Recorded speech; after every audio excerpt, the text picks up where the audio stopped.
Chris's obliviousness is one of the most dangerous forms of white privilege that you could ever come across, and we're going to be talking about how that's showcased in episode 6 of Peacemaker season 2. Spoilers ahead, so if you haven't watched the episode, be sure to hit the like and come back after you watch it. This post was made by Freddie's roommate on September 4th leading up to episode 3, and after watching it, I had made that observation of I didn't see one black or brown person while Chris was riding around, specifically when he was in Argus. And I just checked back to my Easter egg and details video of episode 3, and it was there that I made mention of the fact that during his park date with Harcourt, it was starting to become painfully uncomfortable at the fact that he was not taking notice to something seeming a little bit off. And this situation with Chris tackles that intersection between white privilege and systemic racism directly. Chris was raised by a racist and abhors his father's beliefs, but that still did not stop him from being unable to see through a lens outside of himself while in this universe. In a universe where he is revered, where he does not feel that he is stepped down on and oppressed, he was unable to notice that literally he didn't see a version of his best friend Adebayo the entire time that he's been there. Again, leaning into that, well, things are great for me, so clearly they have to be great for everyone else and nobody should have anything to complain about.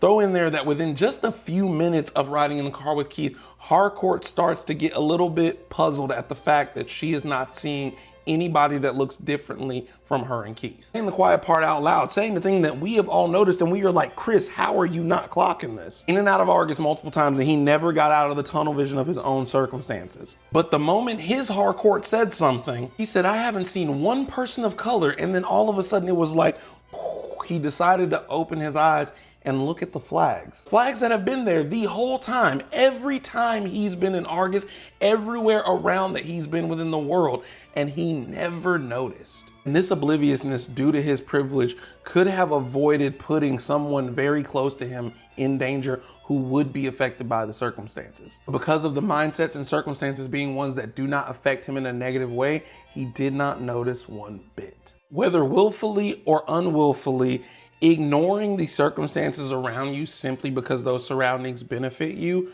is the basis of what we're always trying to say when we discuss the subject of white privilege. Benefiting from white privilege the way Chris was does not inherently make you racist, but it does not absolve you from acknowledging the circumstances that put you in that position of privilege in the first place.